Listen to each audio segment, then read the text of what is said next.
What's going on, guys? It's your boy Sleazy here, and we've got a new amazing update about Assassin's Creed Shadows and how, even though gamers and historians and Japanese themselves are calling out Ubisoft for not being historical, and the Ubisoft shills claiming Assassin's Creed is never about being authentic or historical, it's all about fantasy.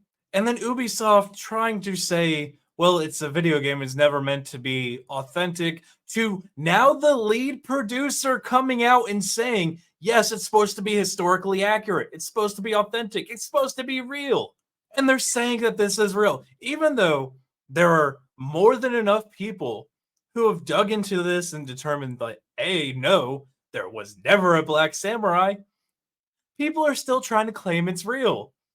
This is one of the weirdest things, is I've got people shilling for Ubisoft saying Assassin's Creed was never supposed to be historical, and then I've got other people shilling and say it is supposed to be historical, and it is historical, and that you're an islamophobe and whatever other name they think calling me matters to me. Because what matters to me is the truth.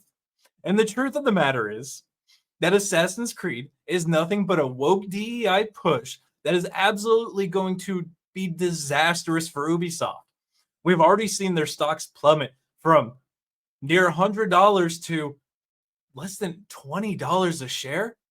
But Ubisoft thinks that, just coming out and saying it both is and isn't historical accurate, depending on who's asking and which seal clap they're going to get, isn't enough.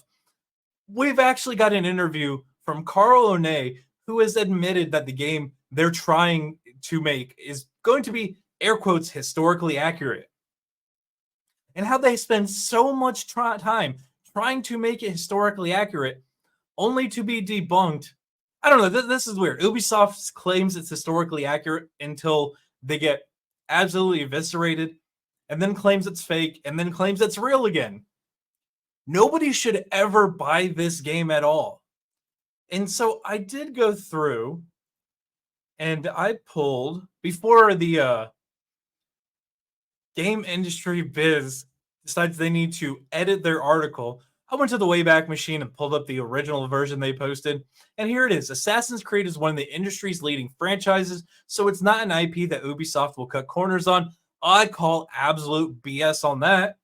One aspect of the series is widely admired in its commitment to historical accuracy within the confines of a fictional story, of course, and that is something that also can't be rushed. So again, they claim both sides. It's not historically accurate, but it is historically accurate. But here we go from the lead producer himself. We are trying to create a game that is authentic as possible. It's something we take pride in. Oof. Oof. And here we go. You don't necessarily find that stuff out without doing historical research, which they apparently did none of because they tried to DEI in a black samurai. Now, I'll read the full quote. I've only got a little bit of it highlighted here. But they're talking about Ghost of Tsushima, which is also a historical action adventure game set in Japan and developed by the US studio Sucker Punch. That game went on to sell 1 million copies in the country, and Ubisoft is looking at it as an indicator of what is possible here. All of this means its vital Shadows is authentic as possible.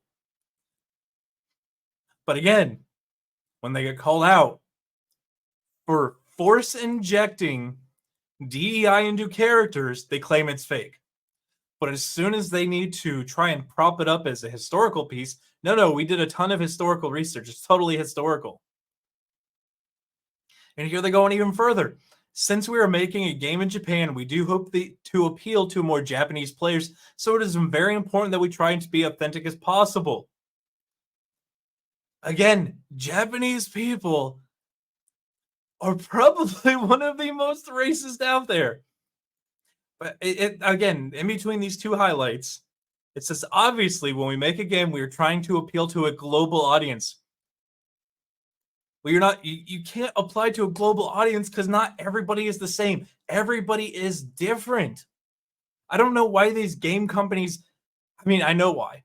They're pushing the communist propaganda to try and make everybody a flat equal. Everybody's the same exact shade of gray across the entire planet and thinks the same, but that is not the reality of the planet here. These games succeeded because they appealed to a niche that was large enough to sell the product they were trying to sell. Now, granted, they appealed to enough people in a niche.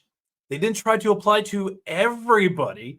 They applied to a certain subsect that was large enough that it could financially support what they were trying to do.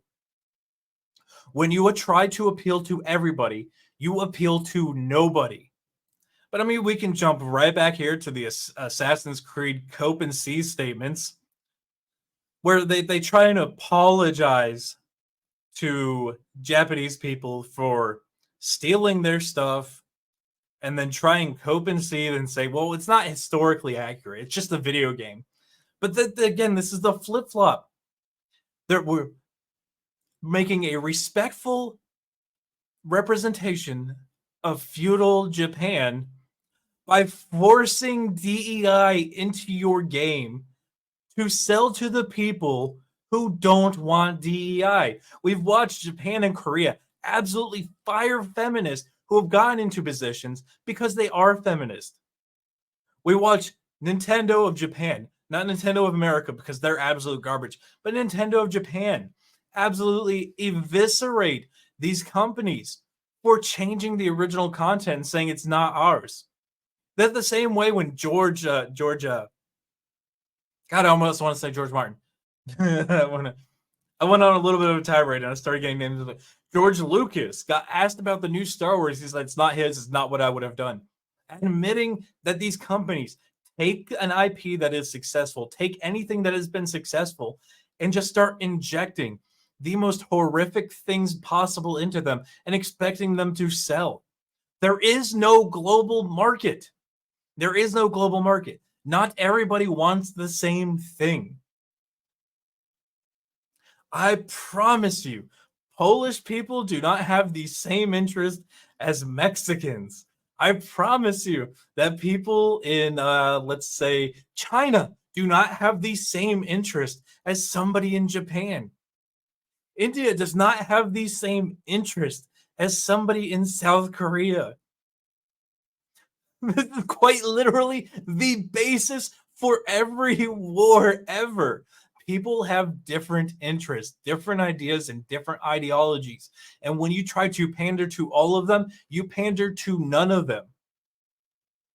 But this is just another thing Ubisoft is going to make a complete disaster of and lose more stock prices, not sell a game, not make money, and continue to fail and flounder in everything they do.